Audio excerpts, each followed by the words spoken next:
Hola, ¿qué tal? Buenas tardes.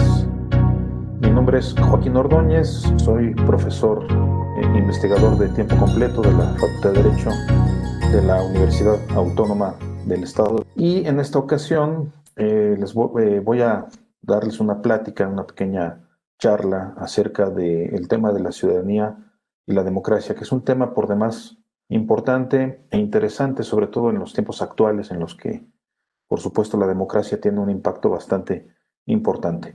Yo agradezco desde luego la invitación de la Escuela Judicial del Estado de México y también agradezco desde luego a los organizadores y a quienes están en la parte técnica de este video, de este evento. Bien, pues para iniciar les voy a compartir un contenido que se titula Democracia y Ciudadanía. Una democracia es de inicio es una forma de gobierno. Debemos nosotros arrancar con esta perspectiva de que la democracia es una forma de gobierno y si nos remitimos un poco a la etimología de la etimología de la palabra nos va a referir hacia demos y kratos, que es precisamente el gobierno del pueblo, ¿no? O el gobierno por el pueblo, ¿no?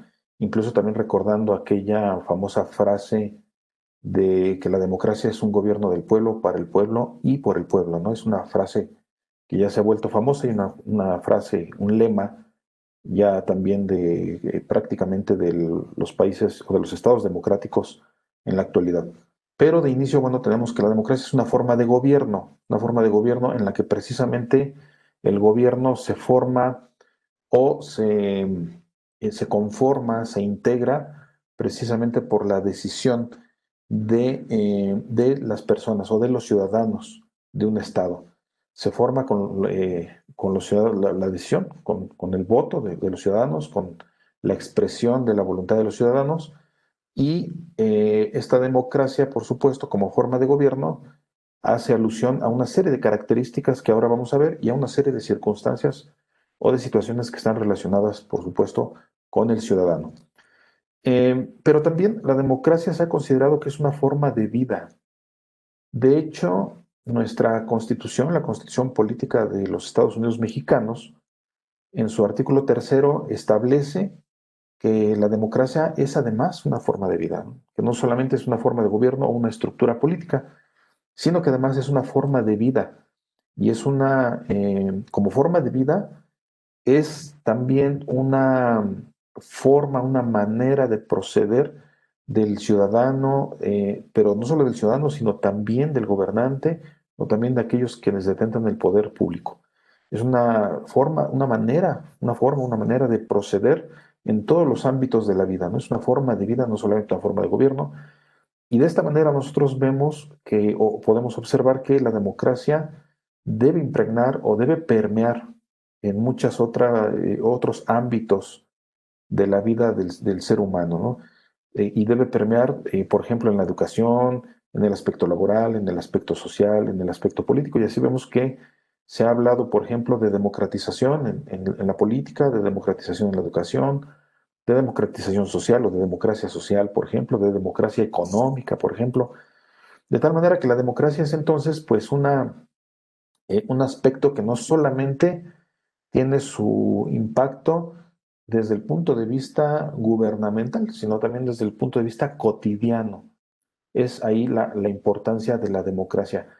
Y necesitaremos remitirnos un poco nada más a una cuestión histórica en donde la democracia eh, puede tener su origen en la Grecia del siglo V, en donde se hablaba o se tenía más bien una democracia de tipo directo. Y esta democracia de tipo directo obedecía condiciones de carácter geográfico, demográfico o incluso en situaciones relacionadas con la disponibilidad de tiempo o de participación o de las decisiones, que era lo que sucedía en esta Grecia del siglo V, que estas circunstancias geográficas hacían que por lo reducido, desde luego, de la geografía, y también por lo reducido de la demografía, porque no era la misma cantidad de población que en los estados actuales, Estas dos circunstancias hacían que hubiera la posibilidad de que se diera una democracia de tipo directo. Es decir, que las decisiones de los ciudadanos se tomaran de manera directa, en una especie de foro en donde las personas, los ciudadanos, aquellos desde luego que tenían el derecho de tomar estas decisiones, se reunieran en este foro, en este espacio público, y tomaran de manera directa las decisiones de carácter público, que es precisamente una de las características de la democracia directa. Y también está, por supuesto, la disponibilidad del tiempo, porque la ciudadanía, las personas tenían prácticamente una disponibilidad de tiempo diferente que les permitía precisamente poder participar, ¿no? Y es donde tenemos el otro aspecto, que es el aspecto de la participación. Les permitía participar de manera activa, ¿no? De manera directa, por eso es democracia directa. Y esta participación, que era muy activa y muy directa, les permitía a los ciudadanos tomar las decisiones de carácter público, que son precisamente en lo que se sustenta una democracia, ¿no? En una serie de decisiones de carácter público, una serie de decisiones tomadas precisamente por el pueblo. Y esto nos lleva a una serie de conceptos que es importante tener presente. El primero de ellos es la soberanía reside en el pueblo. Este concepto de soberanía es por supuesto, un concepto que hace alusión al poder público, al poder político. La soberanía es precisamente uno de los elementos que sustentan al Estado, a la teoría del Estado, al Estado constitucional, por supuesto, a la teoría constitucional también. Y la soberanía implica precisamente el ejercicio del poder público. Y en las más contemporáneas, las más actuales contemporáneas teorías acerca de la soberanía, se ha reconocido por parte de los teóricos que esta soberanía o este poder reside precisamente en el pueblo. El pueblo como elemento del Estado. Recordemos que el Estado tiene tres elementos que son población, territorio y gobierno. El elemento pueblo es entonces el elemento en el que reside precisamente este poder público, esta soberanía, ¿no? Y esto nos da pauta para hablar del cuerpo electoral, el cuerpo electoral, que es precisamente una de las características de este pueblo. Cuando este pueblo alcanza la categoría, los integrantes de este pueblo alcanzan la categoría de ciudadanos, se convierte entonces en un cuerpo electoral en el que se puede hacer uso del voto como una expresión de la voluntad precisamente de ese pueblo, como una expresión de esa soberanía para poder tomar decisiones de carácter público y sobre todo para conformar a los gobiernos, ¿no? Que es precisamente una de las funciones del voto. Entonces el voto, este voto se vuelve universal, tiene características universal, libre, secreto, directo e igual. Y por este voto, el cuerpo electoral elige a los miembros de los poderes, que es básicamente una de las funciones instrumentales de la democracia, ¿no? Y la estructura, también organización y funcionamiento de los órganos de Estado están establecidos en la Constitución. Esta es otra característica de la democracia, que es una forma de gobierno que debe estar regulada o regida precisamente en la constitución política de ese Estado, ¿no? En donde se establece la estructura, la organización y funcionamiento de los órganos de Estado y de esos órganos de Estado que están precisamente conformados por los propios ciudadanos y por la decisión de los propios ciudadanos. Pero también lo importante en este aspecto son los derechos fundamentales como el límite a la autoridad del Estado, que cuenta con medios procesales establecidos para reparar y reprimir las violaciones, que precisamente el constitucionalismo tiene como finalidad precisamente limitar, limitar el ejercicio del poder público con la finalidad de evitar el abuso en el ejercicio del poder público. Y son precisamente, entre otros, desde luego, los derechos fundamentales como constitutivos de los límites a la autoridad del Estado. Y es también esto, desde luego, una parte importante de la democracia. Así como es importante, desde luego, la democracia directa, es importante la democracia representativa, que es la contraparte precisamente de la democracia directa, y que esta democracia representativa es una forma de democracia, un tipo de democracia que se aplica o que tiene vigencia sobre todo en la actualidad en la que precisamente la demografía y la geografía de los estados no daría lugar o no permitiría que se ejerciera una democracia de tipo directo. ¿Por qué? Porque precisamente la geografía y la demografía, la cantidad de pobladores y la extensión territorial de los estados no haría posible que se reunieran los ciudadanos, incluso reduciendo a solamente los ciudadanos y ciudadanas, por supuesto, que tienen derecho a tomar decisiones públicas. No sería posible incluso así que se reunieran en un foro a tomar de manera directa las decisiones. Por tanto, se hace uso de una democracia representativa y hubo necesidad en un momento dado de legitimar las decisiones gubernamentales sobre la base de la participación política de los ciudadanos. Y esta legitimidad, esta necesidad de legitimar precisamente estas decisiones, requirió de una solución. ¿Cuál era la solución? Precisamente la democracia representativa. En vista de que no es posible que todos los ciudadanos, o al menos todos los ciudadanos que tienen derecho a tomar estas decisiones de carácter público, pudieran reunirse en un foro, en vista de esto, la solución para seguirle dando legitimación a estas decisiones era o es precisamente la democracia representativa.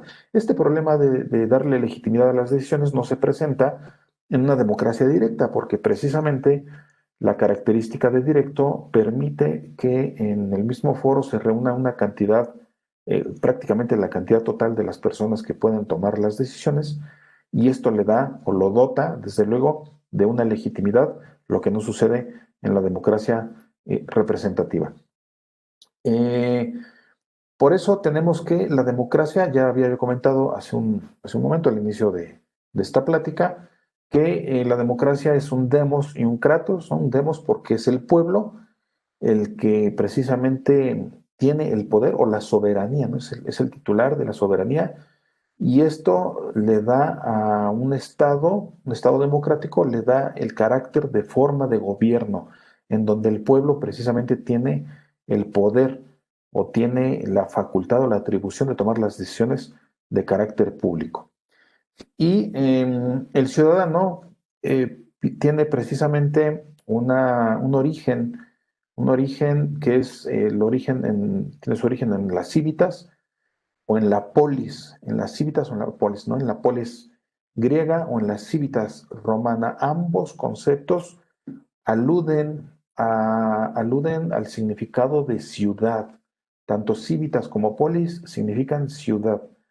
Entonces, el ciudadano en estos dos ámbitos que históricamente son contundentes e importantes para el conocimiento y para la comprensión de una democracia, sobre todo de una democracia constitucional, estos dos elementos que significan ciudad nos indican que el ciudadano es precisamente un ente de la ciudad, ¿no? Un ente de la ciudad, un ente que está involucrado en la ciudad, que vive en la ciudad, que toma decisiones en esa ciudad, ese ciudadano, pero que además de eso y como característica muy específica, es una persona o un ente que se interesa en la ciudad, que tiene interés en la ciudad y que tiene además una intención de que la ciudad mejore, ¿no? Y todo lo que ello implica, por supuesto, todo lo que ello implica, desde luego, desde una estructura política de la ciudad, ¿no? Estructura política, social, organizacional, etcétera. Claro, aquí vamos nosotros a considerar el concepto de ciudad desde una perspectiva histórica, en la antigua Roma y en la antigua Grecia, en donde ciudad tenía precisamente como significado un estado, ¿no? El estado. Y al grado de que incluso se hablaba de la ciudad-estado, ¿no? Por ello, el ciudadano entonces es un ente que está involucrado en la ciudad, pero considerando la ciudad como un estado, luego entonces el ciudadano se convierte en un ente, en una persona, en un individuo que tiene interés y tiene tiene la intención de mejorar a su estado y tiene interés en su estado. Esa es precisamente una de las características más importantes de este ciudadano. También los valores democráticos, ¿no? Tenemos una serie de valores democráticos, tenemos principios y valores democráticos, principios o valores y valores de la democracia, pero entre los más importantes, que son los más aceptados o los más, incluso los más escuchados, porque incluso históricamente se convirtió en un lema utilizado por la Revolución Francesa, ¿no? Allá en la época de la Revolución Francesa, en donde resultó de manera de más importante la libertad, la igualdad y la fraternidad, que posteriormente se convirtieron, gracias a la doctrina y a los teóricos, se convirtieron estos tres conceptos en los valores de la democracia: libertad, igualdad y fraternidad, que se ha sustentado significa precisamente que sin estos tres conceptos, sin la práctica de estos tres conceptos, no podemos nosotros hablar de una democracia. No puede haber una democracia o una democracia en un Estado si no hay el uso y la práctica de estos tres valores. Y también tenemos ciertos principios. También la democracia se apoya en ciertos principios. El primero de ellos es el principio de mayoría, que es un principio por demás importante precisamente para el sostenimiento de la democracia. Y en este principio de mayoría se incluye, por supuesto, los conceptos de mayoría y de minoría. Y tenemos aquí una contraposición entre estos dos conceptos. Hay una contraposición, hay una pugna entre mayorías y minorías. ¿Por qué? Porque estamos hablando precisamente de que las mayorías y las minorías tienen decisiones diferentes, tienen modos de pensar diferentes y toman decisiones de carácter público diferentes.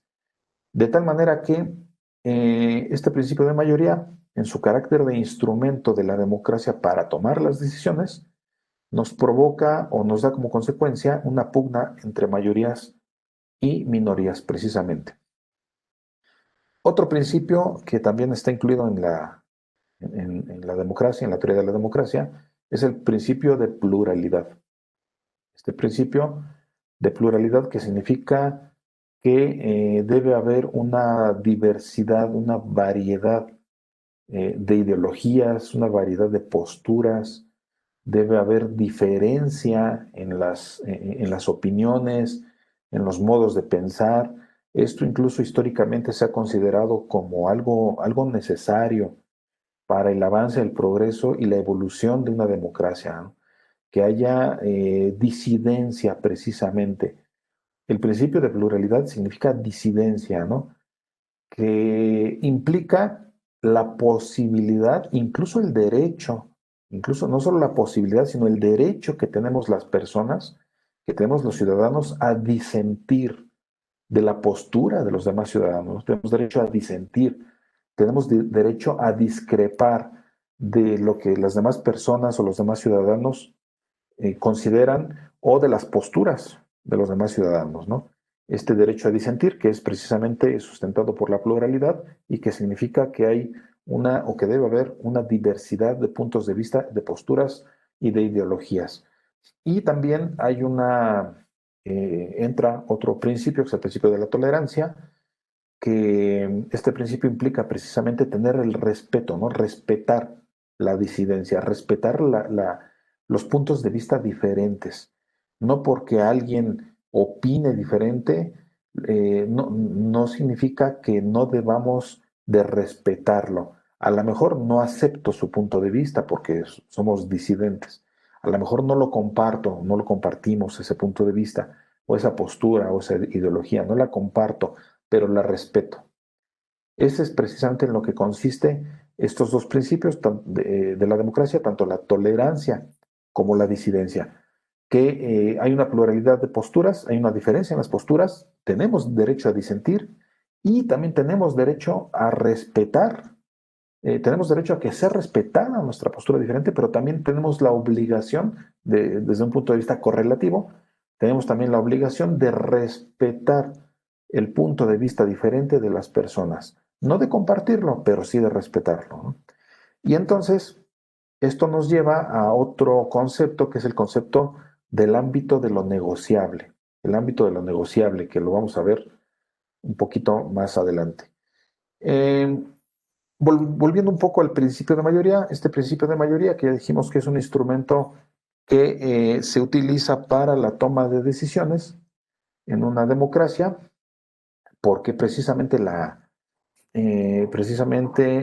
tolerancia y la pluralidad nos puede dar como resultado el hecho de que no todos estemos de acuerdo en una misma decisión o en una misma postura. Esa pluralidad implica que puede haber una toma de decisiones disímil, ajá, puede ser diferente, puede ser incluso contradictoria, ¿no? La toma de decisiones.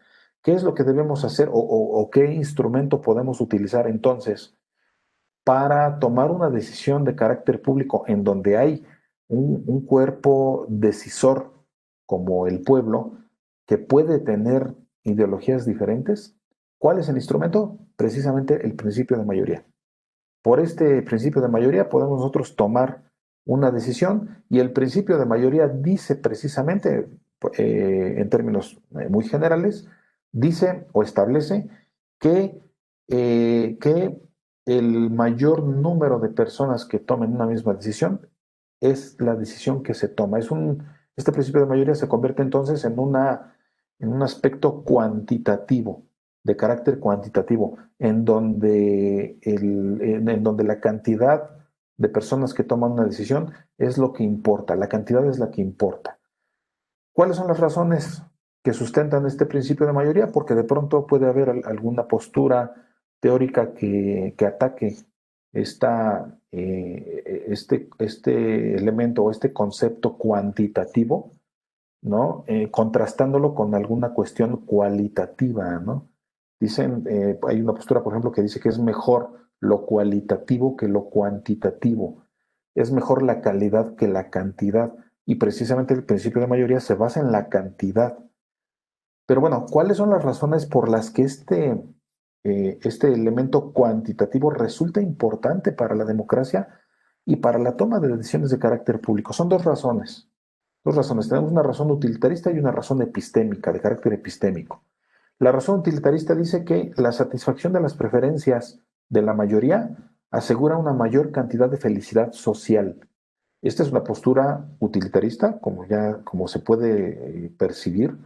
¿Por qué? Porque le da una mayor importancia a la utilidad que pudiera dar la toma de decisiones por la mayoría. Si la mayoría toma una decisión, luego entonces esa mayoría va a estar feliz y luego entonces esa mayoría que va a estar feliz, que va a tener una mayor cantidad de felicidad social, va a representar una estabilidad social en un Estado, porque son la mayoría, a diferencia de la minoría, por supuesto. Esta es una postura utilitarista porque se le da utilidad en base a lo cuantitativo. Ajá. Pero también hay otra postura, que es la postura epistémica, y esta postura epistémica dice o sustenta que es más difícil que la mayoría se equivoque. Es más difícil que la mayoría se equivoque, ¿no?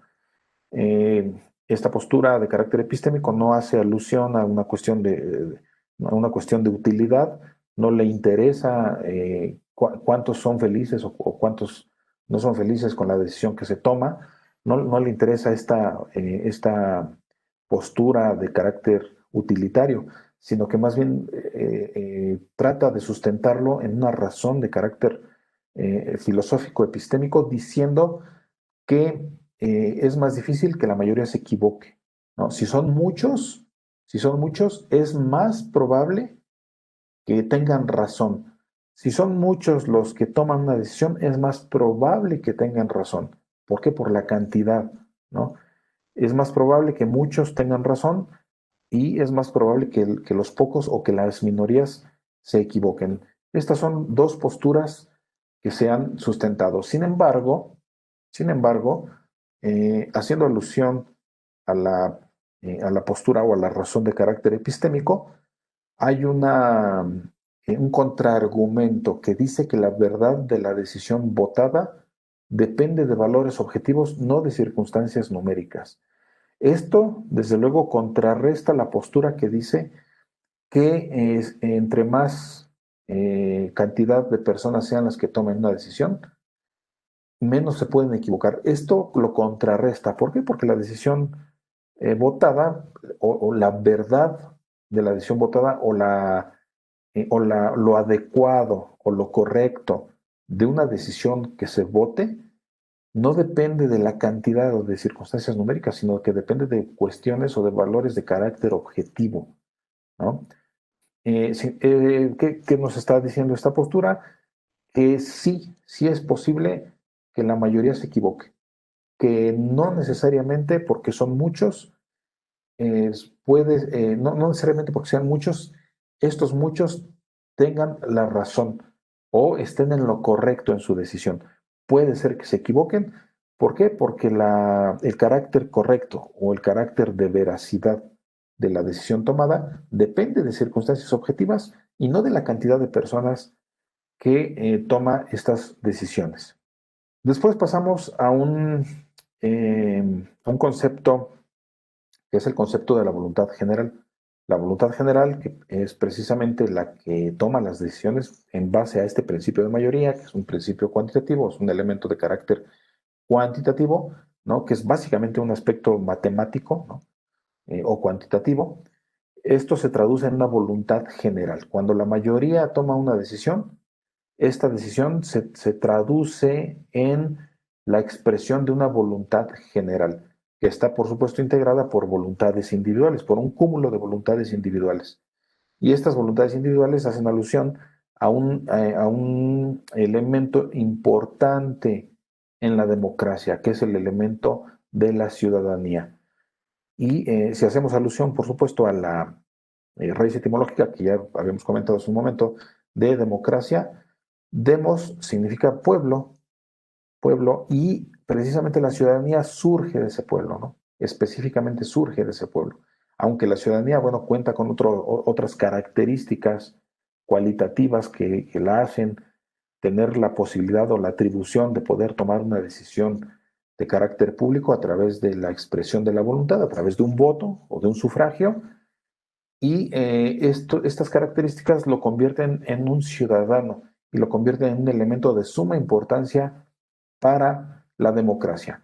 De tal manera que, bueno, ese ciudadano que ya vimos que tiene ciertas atribuciones, ciertas cualidades que lo hacen poder emitir un voto, ese ciudadano se debe de considerar que cuenta con una voluntad, tiene una voluntad. Es un ente con voluntad, con decisión. Es un ente que tiene una ideología y además esta ideología puede ser diferente a la de los demás, ¿no? En virtud de este principio de pluralidad, esta voluntad de este ciudadano puede ser diferente, pero además tiene derecho a tener una opinión diferente, ¿no? Que se traduce desde luego en la voluntad.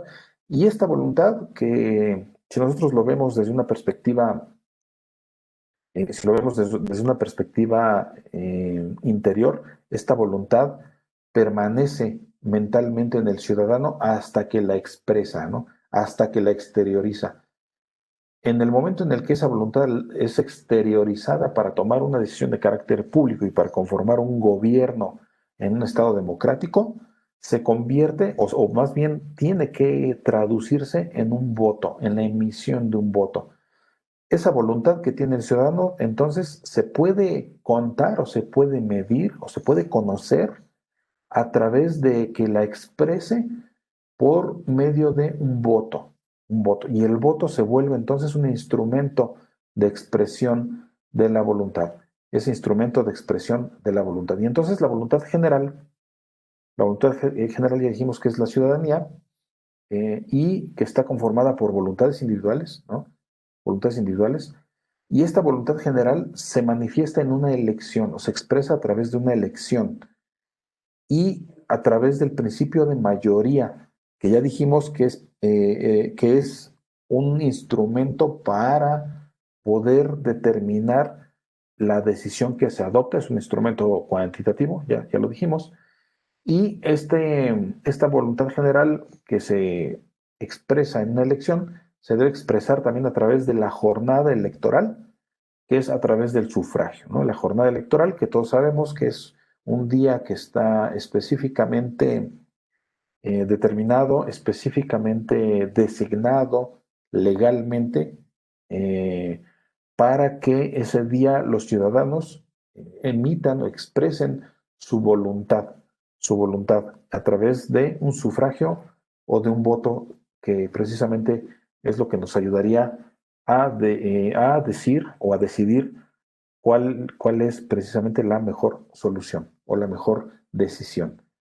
Como corolario precisamente de la democracia y de la decisión de las mayorías, tenemos esta idea de este teórico, de este pensador que es George Bernard Shaw, quien decía que la democracia sustituye el nombramiento hecho por una minoría corrompida por la elección hecha merced a una mayoría incompetente. ¿Qué es lo que sucede? ¿Qué es lo que significa esta frase de este pensador? Para poder nosotros eh, abordar esta frase, necesitamos remitirnos un poco a una cuestión histórica en la que la democracia surge históricamente para evitar el abuso en el poder, ¿no? Así como el constitucionalismo surge en su momento para limitar el poder, la democracia surge como un instrumento que permite a un Estado o a una población, le permite poder tomar decisiones que antes estaban solo reservadas para un sector muy reducido de la población, un sector privilegiado de la población, ¿no?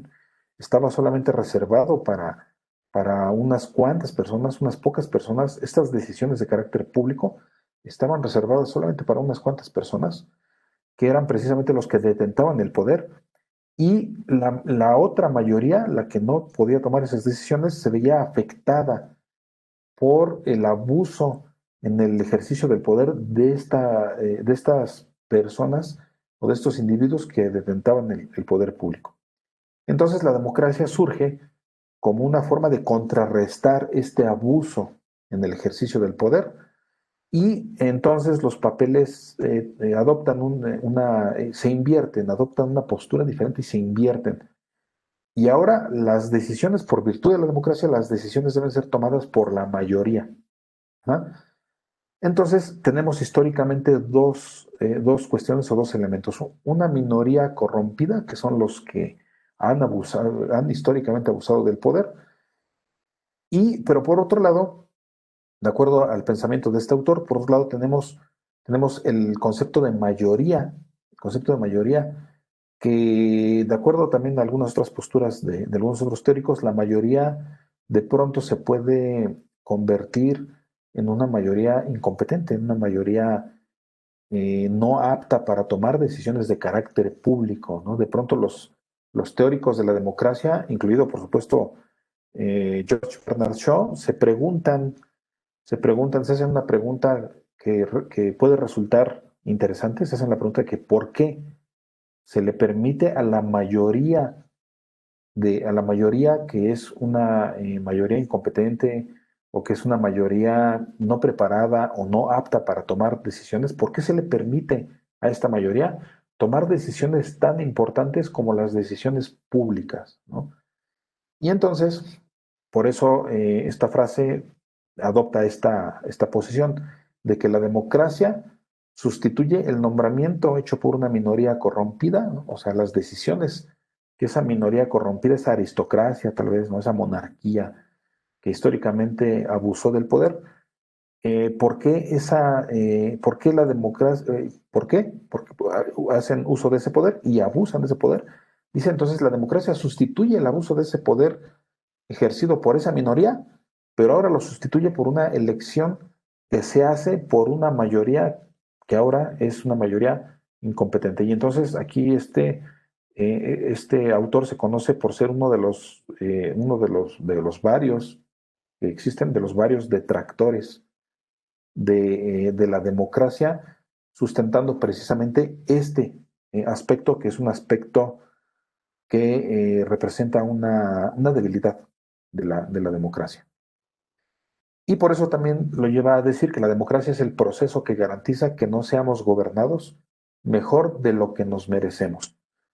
Garantiza que no seamos gobernados mejor de lo que merecemos. Esto es una crítica directa que se hace a la democracia, no obstante que la democracia sigue siendo hoy por hoy uno de los instrumentos o el mejor instrumento que se tiene para la conformación de gobiernos, para la conformación de la estructura gubernamental y para la toma de decisiones en un Estado constitucional.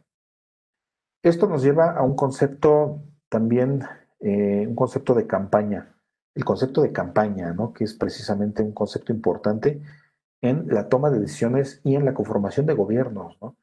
Y tenemos que una campaña electoral es un proceso de persuasión intenso, planeado y controlado que se realiza durante el periodo precedente a las elecciones. Claro, los candidatos que son ciudadanos, ¿no? En medio o en un medio democrático que pretenden acceder a un cargo de poder público, deben de convencer a la ciudadanía a través de un proceso de persuasión que es previo a las elecciones, ¿no?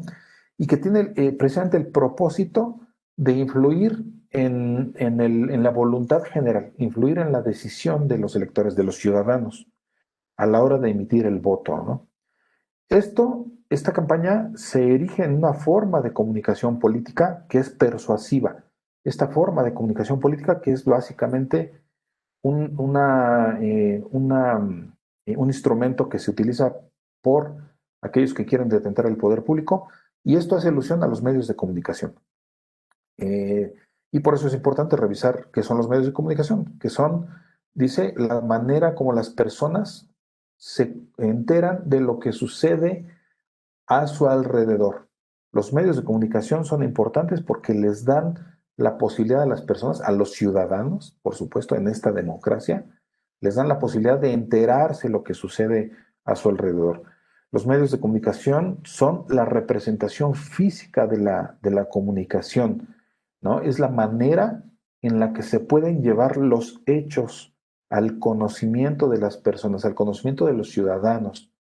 No es necesario que el ciudadano esté presente en el lugar y en el momento en el que ocurren los hechos. No es necesario, ¿por qué? Porque existen los medios de comunicación y su principal papel es precisamente darles a conocer a las personas, a los ciudadanos, los hechos ocurridos, ¿no? Y se erigen estos medios de comunicación en instrumentos mediante los cuales se informa y se comunica de manera masiva. ¿Por qué resulta importante los medios de comunicación en una democracia? Porque tiene como objetivos supervisar y vigilar la gestión y organización del poder público. ¿De qué manera se puede evitar que haya abuso en el poder público en una democracia? ¿De qué manera se puede evitar o al menos de qué manera se puede reducir este abuso en el ejercicio del poder público en una democracia? Precisamente dotando a los ciudadanos del conocimiento de los hechos ocurridos a través de los medios de comunicación para que puedan supervisar y vigilar la gestión del poder público. Y por eso otro objetivo de los medios de comunicación es precisamente servir al interés público de los ciudadanos. Es para el interés público de los ciudadanos, se convierte, ¿no? Entonces, estos hechos y esta información se convierte en un elemento que es del interés público, se convierte, se transforma en un elemento o en un ente de interés público. Y por eso los medios de comunicación tienen como objetivo producir información, también producir cultura, educación, ¿no? A través de los medios de comunicación nos informamos, nos culturizamos, también es un elemento para la educación, es un elemento muy importante los medios de comunicación para la educación, ¿no?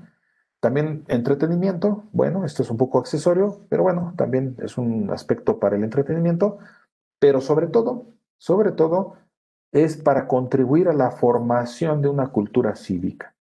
Y una cultura cívica es precisamente una cultura del ciudadano, ¿no? Recordemos aquellas cívitas, ¿no? Aquellas cívitas que hace alusión a la ciudad, al Estado, ¿no? Y que refiere precisamente a el ciudadano. Entonces, lo importante para una democracia con respecto al ciudadano en estos medios de comunicación es precisamente la culturización de ese ciudadano, la cultura cívica de ese ciudadano. De esta manera tenemos que eh, los medios de comunicación resultan importantes porque la información es la base de todo proceso democrático. A ese grado, ¿no? En ese extremo se colocan los medios de comunicación, en el extremo en el que la información es tan importante que puede incluso considerarse como una base del proceso democrático, porque materializa la libertad de expresión y de información. Sin la información, sin el conocimiento de los hechos, sin el conocimiento de los hechos o sin el conocimiento de precisamente de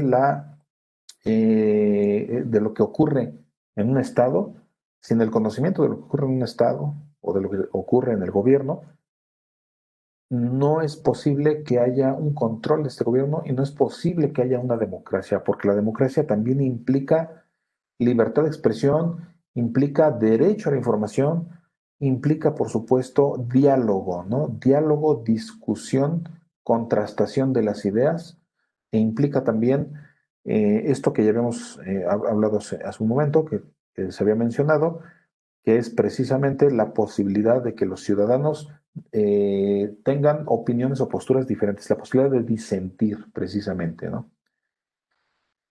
Entonces, bueno, volviendo al tema de la campaña entonces es un periodo en el que los partidos, más bien sí, los partidos, pero bueno, los candidatos a través de los partidos expresan su deseo de alcanzar el poder público, se lo expresan a la población, a la ciudadanía, les dan a conocer su deseo, este deseo de alcanzar el poder público, ¿no? Y se erigen las campañas electorales en una fase intensa de comunicación entre organizaciones partidistas y ciudadanos. Surge entonces un diálogo, o al menos debe de ser, ¿no? En esta campaña, porque una comunicación implica un diálogo, un vaivén de ideas entre receptor y emisor, ¿no? Este vaivén de ideas entre receptor y emisor, en la que uno de estos dos elementos es precisamente la persona o el ciudadano que tiene su interés en acceder a un cargo de elección popular, y el otro elemento son los ciudadanos, que son los que van a tomar la decisión acerca de si será este ciudadano o no el que acceda a este cargo de elección popular. En ese sentido está su importancia. Por eso, otro de los objetivos de la campaña es generar legitimación para el sistema político. ¿Por qué genera legitimación? Porque, bueno, la ciudadanía, al estar enterada, al estar informada de las intenciones del candidato, se genera un compromiso cívico, una integración ciudadana, y también hay actitudes de vinculación. No sería entonces una desvinculación, no es aparte, ¿no? El candidato a un cargo de elección popular no se convierte entonces en un ente separado o alejado, ¿no? Lejano al que no se puede acceder o al que no se puede cuestionar por parte de la ciudadanía, sino que surge una especie de diálogo, una especie de comunicación, de intercomunicación entre los ciudadanos y aquellos que pretendan acceder a un cargo público, un cargo de elección popular, en medio de una democracia, ¿no? Por eso también otro de los objetivos de la campaña es proporcionar información a los electores. ¿De qué manera los electores que son ciudadanos, ¿no? ¿De qué manera podrían tomar una decisión de carácter público? ¿De qué manera podrían ejercer esta práctica de tomar una decisión que es una práctica, es un ejercicio de suma importancia en una democracia, ¿no? ¿De qué manera podrían ejercer este derecho de decisión si no están informados, si no tienen el conocimiento de lo que van a decidir? Y entonces, para tomar una buena decisión o para tomar una decisión razonada, ¿no? Para que la decisión se vuelva una decisión razonada, se tiene que tener información. Y la campaña precisamente tiene como objetivo proporcionar esa información, entre otros muchos objetivos, tiene como meta proporcionar esa información a los electores para que estos puedan tomar esa decisión. También la campaña tiene como objetivo persuadir al electorado para que se decida por una determinada opción política al emitir su voto, ¿no? Este es tal vez el objetivo principal, pero no es el más importante, ¿no? Tal vez el más importante sea aquel que dice que se le debe dar información a los ciudadanos, a los electores, para que en base a esto puedan tomar una decisión adecuada, ¿no? Y no solamente la persuasión. Sí, es uno de los objetivos, persuadir al electorado para que se decida, pero podría ser que se erija este objetivo en un objetivo accesorio. Lo principal o lo importante es que estén bien informados para que tomen una adecuada decisión que se transforma o que se traduce en la emisión de un sufragio o de un voto. Otro de los objetivos de la campaña sería consolidar o amplificar las tendencias del voto. ¿Qué significa esto? Que al dar información a los electores, a los ciudadanos que son electores, al compartir esta información, al proporcionarles esta información, los electores entonces podrían estar en la aptitud de consolidar su decisión, ¿no? Es decir, de eliminar las dudas que pudiera haber en cuanto a la decisión a tomar, ¿no? Con la campaña y con la información que se le proporciona a los electores, se pueden eliminar las dudas o se pueden reducir las dudas acerca de una decisión o acerca de la mejor decisión que se puede tomar. Y esto consolida las tendencias del voto, las consolida y también las amplifica, porque entonces va a haber un mayor número de personas que emitan un sufragio. En otro de los objetivos de la campaña es activar el diálogo democrático a fin de reducir el abstencionismo, que es una consecuencia, ¿no? También de esta amplificación, de esta consolidación y de esta amplificación del voto. ¿No? Es una consecuencia esta activación del diálogo democrático que tiene como finalidad reducir el abstencionismo. Ya habíamos dicho que el diálogo es un elemento de suma importancia en una democracia porque significa la discusión, la contrastación de ideas, la comparación de ideas. Significa primero escuchar al otro y después poder disentir, ¿no? Tener la posibilidad de disentir. ¿Y cómo podemos disentir? A través de un diálogo, ¿no? A través de una argumentación, de una contraargumentación, de una discusión de las ideas, que se da, todo esto se da en el seno de un diálogo, en el seno de una comunicación, en el seno de un ejercicio de emisión y de recepción de las ideas, de los argumentos, de las posturas, de las posiciones, por supuesto, de la ideología en general, ¿no? De tal manera que se erige en otro objetivo de la campaña la activación del diálogo democrático. Y al activarse el diálogo democrático se amplifican, se consolida el voto y se amplifican las tendencias del voto, y esta amplificación de las tendencias del voto reducen precisamente el abstencionismo, que es hoy por hoy uno de los males que aquejan a las democracias, y a las democracias o a los estados que están en transición a la democracia, ¿no? La llamada transición a la democracia, ¿no? Que es precisamente el fenómeno en el que un importante porcentaje de la población o de la ciudadanía que puede hacerlo no emite un voto, ¿no? Sino que se abstiene de emitirlo. Eh, y por eso se habla de ciertos efectos negativos de la campaña, ¿no? Ciertos efectos negativos que ocurren en un medio democrático en el que posiblemente se abuse, ¿no? de la campaña, se abuse de la comunicación y se abuse tal vez del ejercicio del poder público o todo en conjunto, ¿no? Todo un sistema en conjunto, una cuestión sistémica en conjunto, que en conjunto nos da una problemática en el ejercicio del poder público, en el ejercicio de los cargos de elección popular en una democracia por parte de ciudadanos, ¿no?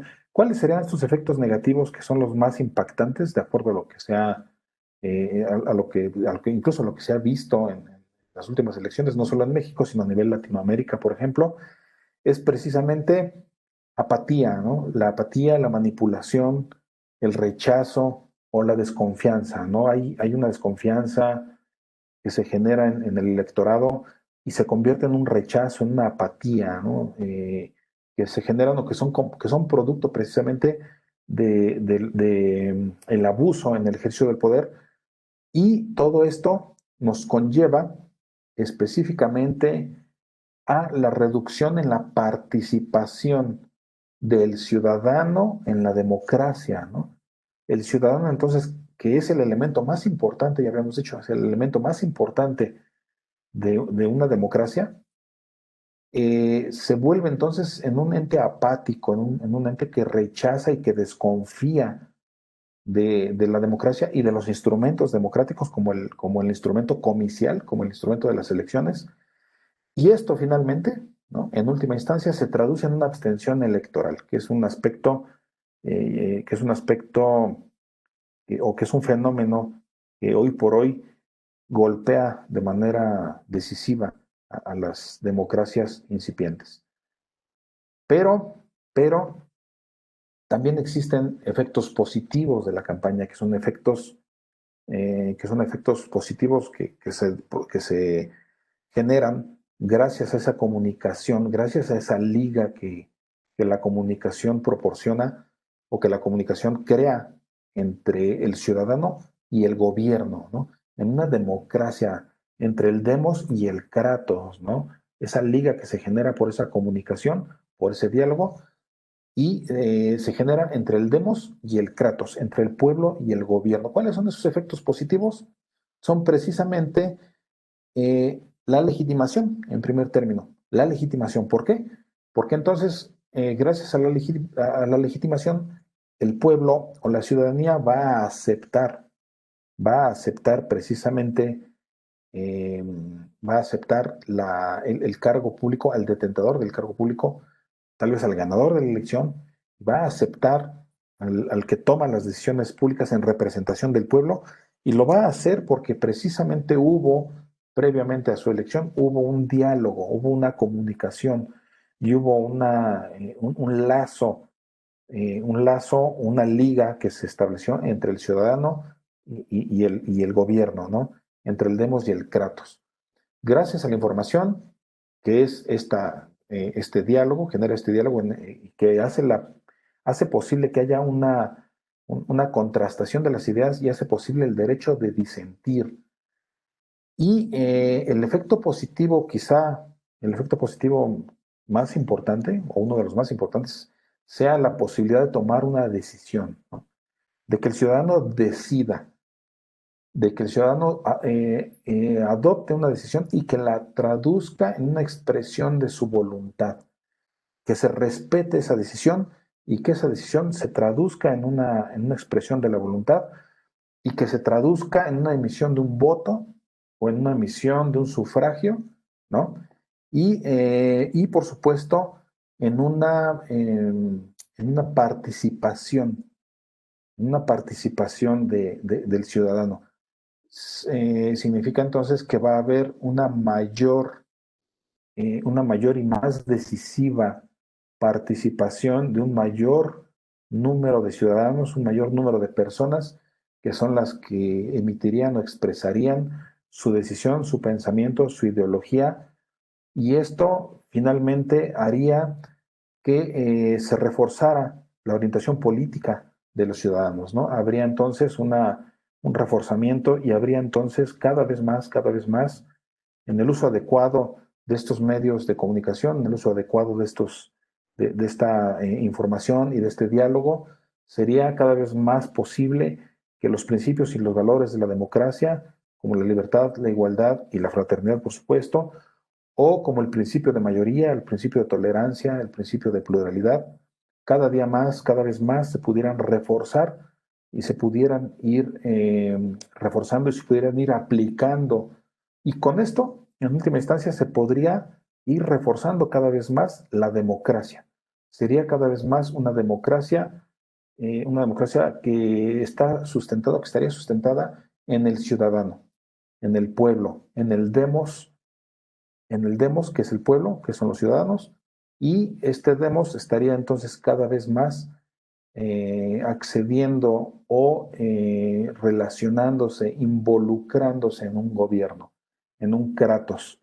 Y entonces, en este sentido, nosotros tenemos precisamente la importancia del ciudadano, la importancia de la ciudadanía en el gobierno, en un Estado democrático, precisamente porque el ciudadano es el que sustenta a la democracia con sus decisiones de carácter público, con sus decisiones soberanas, y a su vez la democracia se ve reforzada cada vez más para la consolidación, para la estructuración y para la conformación de un órgano de un órgano de gobierno o de un órgano de una estructura gubernamental, sobre todo en los estados democráticos y constitucionales. Y por mi parte sería cuanto. Espero que les haya servido este repaso general de la democracia y el ciudadano, de la democracia y la ciudadanía. Y por mi parte sería cuanto. Muchas gracias. Buenas tardes a todos.